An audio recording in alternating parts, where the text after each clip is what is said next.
Important, the application of the gait belt. This would be one of the things, actually it does say properly applied gait belt. So we have a teeth side and a non-teeth side. Where do we go in first? Yeah, the teeth side. So just make sure when we're coming on here, you have to first go through the teeth side. People have failed for going in the wrong side first. And then you also need to loop it through on the other side. People have also failed for not putting it through here before doing whatever your favorite little tuck method is here. I'll just go around twice. Not too firm, not too loose. It generally loosens a little bit when you come to stand, just so you know. So if I had done my transfer or my bed mobility with the patient, I'm gonna lift here. I'm going to transfer her this way for no particular reason. We're going to say she's a 3 all over. I'm going to put this here out of the way. If she were, actually no, she's less than a 3 all over. Generally transferring towards the strong side is more important in your standing transfers. So if she had like a total hip replacement on the left, I would transfer her to her right, but as we mentioned, she is totally dependent.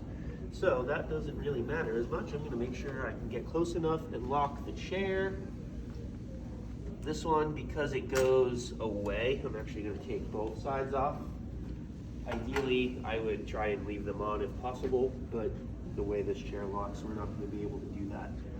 So I talked to some of you a little bit about head to hips ratio, correct? Yeah. What does that mean?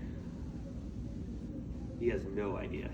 Zero idea. Does anyone have like a 2 idea or like a 5? Something about the head moving one way and hips go the opposite way. Yes. So if someone's head moves to the right, it's automatically going to send the hips to the left. Very important in our seated transfers. If it's a slide board transfer, you're more teaching the patient to do it themselves. I would think of that as like a min assist facilitatory type motion. Totally dependent transfer that we're doing here is going to be I'm generating all of that myself.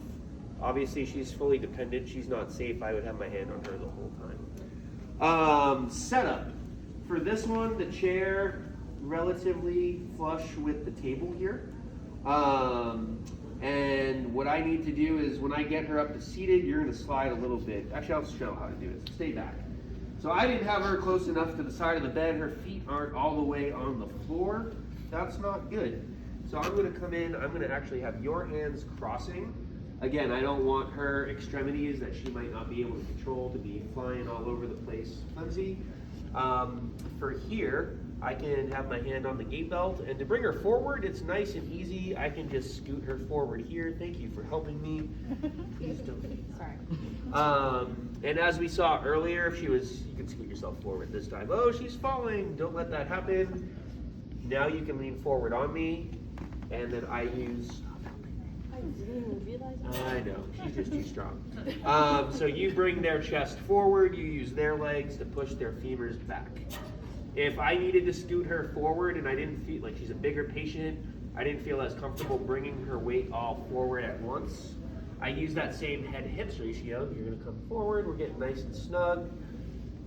So I bring her head to the right to bring her left hip forward, and then I switch. And now she's on the edge of the bed. I am going to angle her feet in the direction that we're transferring towards. So you want her feet to be facing the direction she's going to be sitting when we sit. I'm for the transfer. Oh, she's actually active now.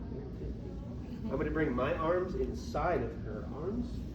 And now we're locked here. I have my hands on the gait belt, or I can go through the gait belt and bring my hands more on her hips. So now I have control in all directions.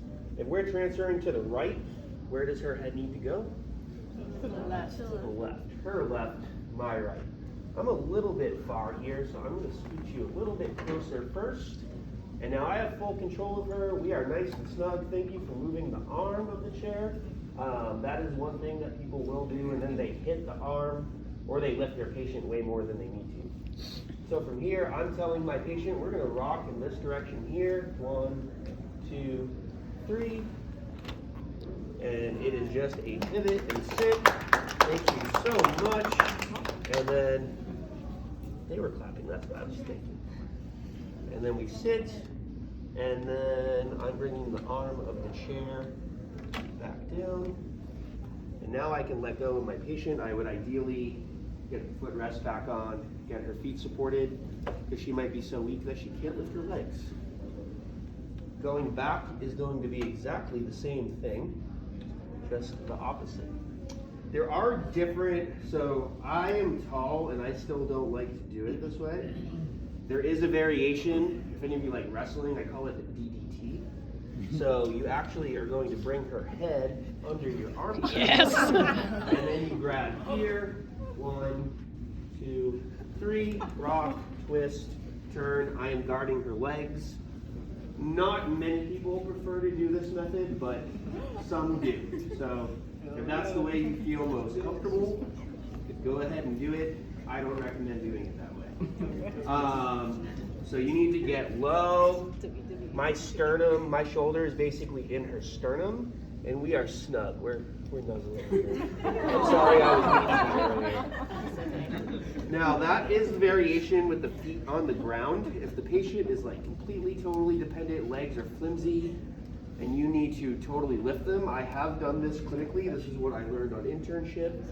I am actually going to lift her totally off the ground. I'm going to have you cross your legs, and then your feet come up. I'm going to squeeze here, and then you go lean forward for me. 1, 2, 3. I'm rocking back now. I got her. I can do whatever.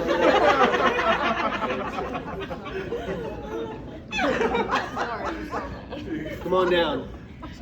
Oh. Yes.